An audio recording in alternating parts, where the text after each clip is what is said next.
नमस्कार। और आज मैं विशेष प्रयोजन के तहत आपके बीच में मुखातिब हूँ। और प्रयोजन ये कि कल 9 तारीख थी प्रवासी भारतीय दिवस, आज 10 तारीख है विश्व हिंदी दिवस। तो मैं भाषा की और प्रवासी की जो बात करने के प्रयोजन से आपके बीच में आया हूँ। हम सब जानते हैं कि हिंदी हमारी राष्ट्रभाषा है, इसमें कोई दो राय नहीं है। लेकिन बड़ी बात तो यह है कि जिस प्रकार से दुनिया में तीसरी सबसे ज़्यादा बोले जाने वाली कोई भाषा है तो वो हिंदी है। लेकिन हिंदी को जो सम्मान वैश्विक स्तर पर मिलना चाहिए वो सम्मान मिला नहीं। तो इसके तहत विश्व हिंदी दिवस मनाया जा रहा है। और मैं वास्तव में हम जब मध्यकाल की बात करते हैं और उस समय के जितने भी कवि और साहित्यकार थे, शुरू में तो कवि ज़्यादा हुए, तो उनके दोहे हैं, छंद है, चौपाइयाँ हैं, सोरठा है, ये सारी बातें जब सुनते हैं तो वास्तव में मन गदगद हो जाता है कि चाहे हिंदी हो या हिंदी हैं, पाली हो, प्राकृत हो, अपभ्रंश हो, अवधी हो, मैथिली हो, जो भी जितनी भाषाएं हैं, निश्चित रूप से हिंदी के शब्दकोश को उन्होंने बहुत बढ़ाया है। और किसी भी देश के उन्नयन में, किसी भी देश के विकास में उसकी भाषा जो है वो बहुत मायना रखती है। और यदि हम एकता की ये बातें करें ना, तो निश्चित ही अपने देश को हिंदी बड़ा समृद्ध कर सकती है। विश्व हिंदी दिवस निश्चित ही इस प्रयोजन को लेकर के शुरू हुआ और इस प्रयोजन को लेकर के ही आगे बढ़ रहा है। और इसके तहत इंदिरा जी ने, जिनको आयरन लेडी के नाम से जाना जाता, 1975 में एक छोटा सा प्रयास किया और डॉक्टर मनमोहन सिंह जी ने इस बात को आगे बढ़ा करके 2006 में विश्व हिंदी दिवस के तहत तमाम दुनिया के देशों के प्रतिनिधियों को बुला करके हिंदी दिवस का कैसे विस्तार हो इस पर मंथन किया। आज भी वो मंथन जारी है और उसके प्रयास भी साकार हो रहे हैं। तो मैं पुनः पूरे देशवासियों को हिंदी की शुभकामनाएं अर्पित करता हूं। और इस प्रयोजन में मेरे मित्र जगदीश राव साहब ने भी अपनी वाणी जो है वो मेरी वाणी में मिलाने की कोशिश की है और उन्होंने भी अपना जो भाव है वो इस वीडियो के माध्यम से प्रेषित किया है। आज विश्व हिंदी दिवस है और इस अवसर पर मैं सभी दर्शकों को विश्व हिंदी दिवस की शुभकामनाएं प्रेषित करता हूं। अभी मैं श्रीमान सोहन जी बलारा द्वारा चलाए जाने वाले यूट्यूब चैनल पर उपस्थित हूं। आपने आग्रह किया है कि विश्व हिंदी दिवस के अवसर पर मैं अपने दर्शकों तक अपनी बात पहुंचाऊं। मित्रों, भारत अनेक भाषाओं का देश है। यहाँ अनेक समृद्धशाली भाषाएं बोली जाती है, पढ़ी और लिखी जाती है। लेकिन हम अगर भारत की मूल पहचान की बात करें तो हिंदी भारत की मूल पहचान है। हिंदी हमारी राजभाषा भी है, राष्ट्रभाषा भी है और मातृभाषा भी है।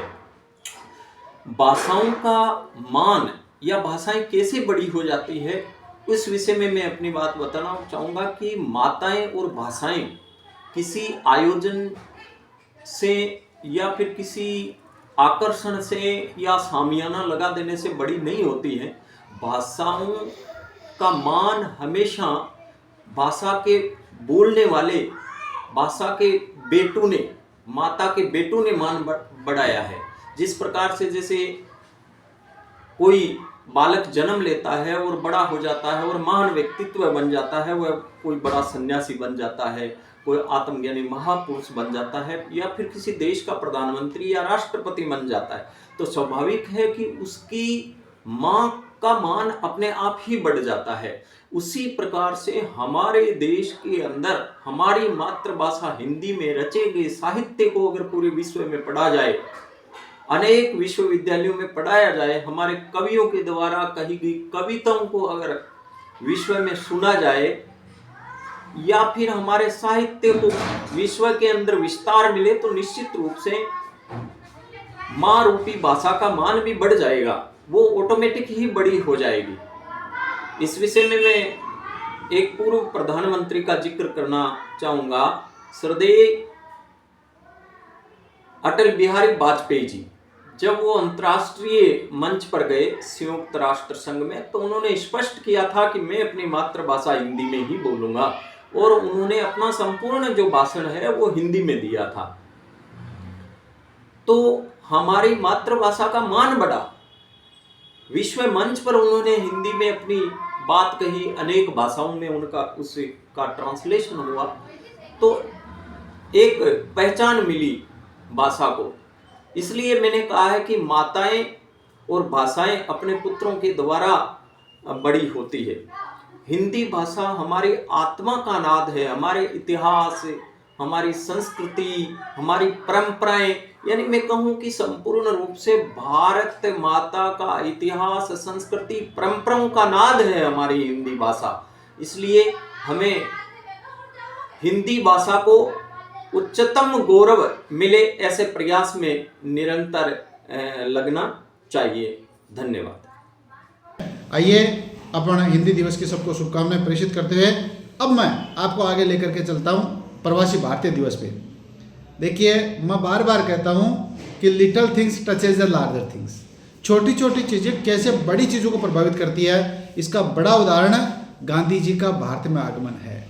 जब इतने बड़े नेता भारत में आए ना, तो उस भारत में जो आए उसको प्रवासी भारतीय दिवस के तहत हम आज भी सेलिब्रेट कर रहे हैं, और प्रवासी जितने भी हैं उनका वेलकम कर रहे हैं और उनको कह रहे हैं कि आप भारत के विकास में महत्वपूर्ण योगदान दें। और निश्चित ही जो भारतीय जो बाहर जाकर के बस गए वो भारत के लिए बड़ा कोऑपरेट कर रहे हैं। हमें हाल ही में पता चला कि अमेरिका के राष्ट्रपति पद की उम्मीदवार कमला हैरिस जो है वो हमारे भारतीय मूल की एक नागरिक है।